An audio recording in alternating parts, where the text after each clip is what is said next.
sa atong Tatay Digong nga nagipahog dito sa nasod, sa laing nasod. Our Tatay Digong does not deserve that. Marcos resign!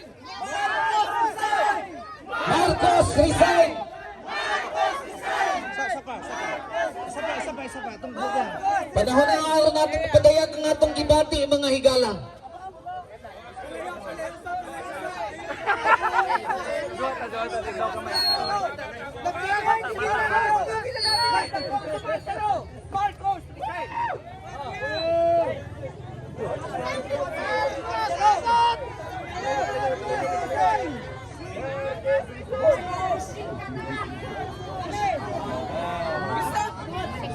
Marcos resign!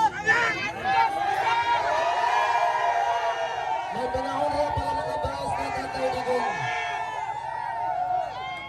Unsay atong panawagan? Marcos resign! Marcos resign!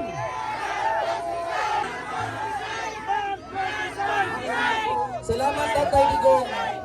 Salamat sa imong kinasing-kasing nga pag-alagad ug pagmahal ka namo. You did so many things for us sa dihang ikaw pa ang among presidente.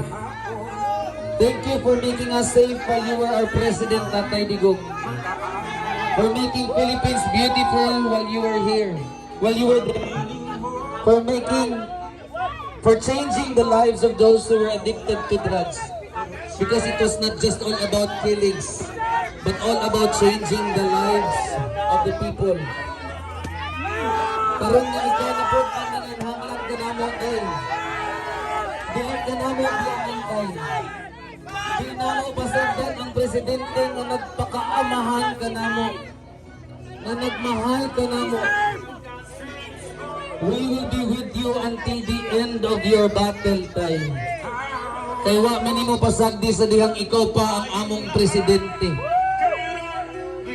Salamat tay. Salamat gyud kayo. Ang tanan nimong gibuhat magpabilin sa among kasing-kasing hangtod sa kahangturan. Among kining ipahibaw sa sunod na henerasyon na once in the lifetime of the Filipino people, there was a great leader. The greatest leader that ever happened in the Philippines. Among anak ipaabot sa among mga anak, sa among mga apo, o sa anak sa among mga apo. Busa ang among panawagan karon atong usbon. Marcos resign! Marcos resign! Ibalik si Tatay Digong! Ibalik si Tatay Digong! Marcos resign! Marcos resign! Ibalik si Tatay Digong! Kay dili niya deserve nalitison sa laing nasod. Doon na kita yung kagalingong justice system.